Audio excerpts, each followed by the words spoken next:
Right, OK, let's get more England's first game of the Thomas Tuchel era. Pete and Dougie with me, and we got to start with Dan Burn.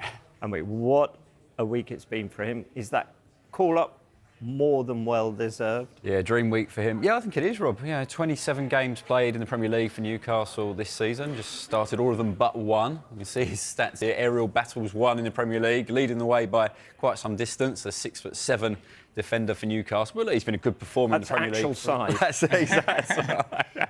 He's been a good performer in the Premier League for a long time, previously at Brighton as well. Circumstances in his favour, a little of Harry Maguire being injured. Jared Branthwaite not in the squad, which maybe surprises some Everton supporters. But Thomas Tuchel's given him that clean slate after he couldn't get in under Gareth Southgate. And it's a great story, Rob, as well. Starting at Darlington, playing on loan at Yeovil. He was at Wigan in League One in 2018. So not so long ago, really. It's an incredible rise for him. But look, he's got his opportunity in the first camp of this new Tuchel era. And he said yesterday that he's got his eyes on that World Cup spot as well. So let's see how he goes on Friday. Why not? Possession 9/10 of the law. Absolutely. And he has that possession. Right, how does he compare to the other centre-back options Thomas Tuchel has? Yeah, we can see them here. We should say that Jarrod Kwanzaa's only played 280 minutes in the Premier League this season. The rest have played about 10 times as much as that, but a similar amount as each other. So we can compare those four more favourably. But we look at Dan Burn. I think if we look at aspects like headed clearances, headed shots and aerial duels won way down this side, he's right up there, either leading the way or high up there with Mark Guehi. So obviously his physical attributes are very good. In terms of being dribbled past by opponents, of all of these defenders, he's actually been dribbled past the most, which suggests maybe if you can get fast runners around him, he could get exposed. So he needs a little bit of protection in those moments.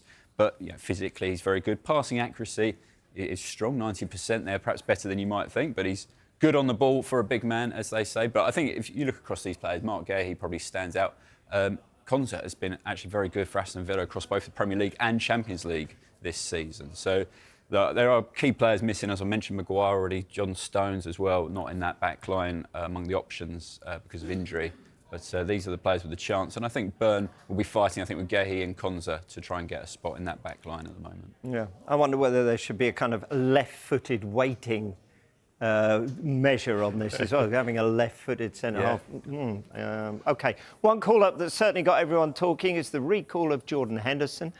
Dougie, tell us all about his form for Ajax. Well, it's just worth remembering that this is a guy that obviously left Liverpool in July 2023. He went to Al Ettifaq in Saudi Arabia, only lasted 6 months there before his contract was mutually terminated. So very much his agreement, very much the club's agreement as well. Joins Ajax midway through last season, stabilises them slightly. They had a really difficult start. They were sort of 5th, 6th when he arrived. They ended up 5th. This season, under Fario Lee, former Nice manager who was linked with Sunderland in the past, they've really turned it on in recent weeks, Ajax. They did draw at the weekend against AZ Alkmaar, but they have a 6-point lead at the top of the Eredivisie. They were actually 6 points behind PSV at the winter break. So they've done a great job to stabilise. But Jordan Henderson, interestingly, doesn't come into this in the best form, in the best moment. He's actually played only once more than 45 minutes in their last 4 games. There's been an injury in there. There's been 2 games spent on the bench. So he's not coming in the most fantastic moment. What I think this is more about is experience. We've seen Raheem Sterling be sort of moved aside from this England squad. We've seen Harry Maguire not be a key part in England squads in recent windows as well. And aside from Jordan Pickford and Kyle Walker and Harry Kane, of course, there isn't that much experience. And Jordan Henderson is known as a player that can really set standards in training, that can sort of influence how a culture is going to be set up. Personally, I'd have rather seen Adam Wharton picked because on the back of his injury, I think he's returned really strongly. Kobbie Mainoo's obviously injured as well. And maybe you'd prefer to see someone like Angel Gomez, who played quite a big part under Lee Carsley, be called up once again. So Jordan Henderson, it doesn't feel like a long-term option. It feels like Tuchel has seen his squad and who's available right now and thought, we need the experience of Jordan Henderson maybe to set some examples in this first camp. Interesting. OK.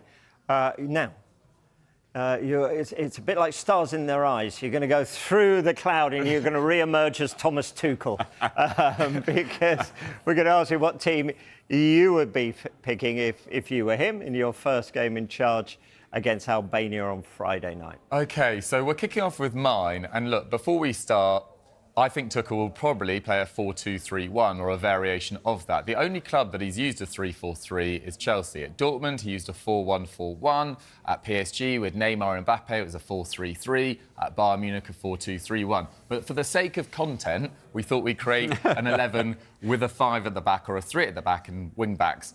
Pete might have gone slightly differently. But this is the team, if he was to play a 5 at the back, that I'd like to see. So no Dan Burn. I do love the call-up of Dan Burn. It's richly deserved. But I think that's mainly because Lewis Hall is injured. So he needed a left-back option. But I'd like to see Levi Colwill given a chance as the left-sided centre-back if he does play as a back 5. I think Colwill's had some really strong games this season. I think he's also had some very difficult games. But there is an enormously promising player in there. His progressive passes may be slightly lacking, but in terms of his passes completed, only Van Dijk has completed more in the entire Premier League. Mark Guehi, I thought, was the outstanding performer for England in the entirety of the Euros. Ezri Konsa's deserved a chance for a long time. Ideally, if you were playing a 5 at the back, you'd want Trent available, you'd want Reece James fully fit and on form, but Kyle Walker for now, who has actually started reasonably well at Milan after a really difficult final 6 months with Man City. Bellingham and Rice picked themselves. Lewis Skelly, worth seeing what he can do as a left-sided wing-back as well. I think maybe there's an element of, well, he's had 2 red cards this season. That's the most in the Premier League, and he's only started regularly from November time. One of them was obviously a bit of a travesty from an Arsenal perspective against Wolves. The other one against Kudus and West Ham. Maybe a little bit needs to keep an eye on that sort of discipline element, but I do really like him as a player. And then the front line, look, you'd love to have Saka available. I think Wanyeri was really unfortunate not to be called up as well. Phil Foden's had a really difficult season, but if you've got the legs of Gordon stretching the team, which I think is what England lacked so much in the summer, it just felt like everyone was wanting ball to feet, very congested around there. Phil Foden is excellent at picking up between the lines, and I mean, his England record, just 4 goals in 43 caps, not that impressive, but I'd rather him starting there than Jarrod Bowen as it stands. And Harry Kane picks himself and has 16 more goals than any other England player. That experience in this side is going to be crucial because the next scorer after Kane in terms of available players or current players is Raheem Sterling on 20. And after that, it's Rashford on 17. So the drop-off in terms of goal scorers, there's not that many goals in this side. So Kane being fully fit and firing for the World Cup next year is going to be absolutely crucial.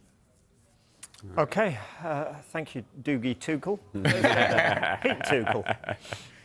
Yeah, so here we go. Yeah, 4-3-3. I was just mentioning Kane because he got a lot of criticism last summer at the Euros and people saying, were England better off without him? But I think we've come to this point now, there's no real competition, is there? Dominic Solanke's obviously had some injury issues at Tottenham, but not hit the ground running there since his move from Bournemouth. And you look around, I don't think there are real clear-cut striker options available that Tuchel would look at. Obviously, he's got a good relationship with Kane from Bayern Munich as well, but one of the first names on the team sheet, I think, for me and Dougie so far. So, yeah, Pickford continues in goal. I've gone with Konsa and Guehi as my centre-backs. Again, Lewis Skelly, yeah, great chance for him, bursting onto the scene, 18 years old at Arsenal and performing really well. Again, like Dougie mentioned, obviously, a few discipline issues.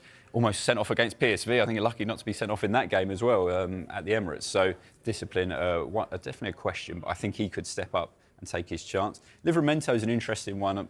I've gone away from Walker and sort of looked to the next generation of fullbacks. He's not actually got a goal or assist in the Premier League this season, but he has been performing well for Newcastle. He offers real thrust down that flank, and I think that's going to be important against the likes of Albania when England are trying to find ways through what's likely to be quite a packed defence. And then going into the midfield, mentioned Henderson. He's been playing as a number 6 for Ajax this season. So could he come into a holding role? Maybe is that something that Tuchel's thinking?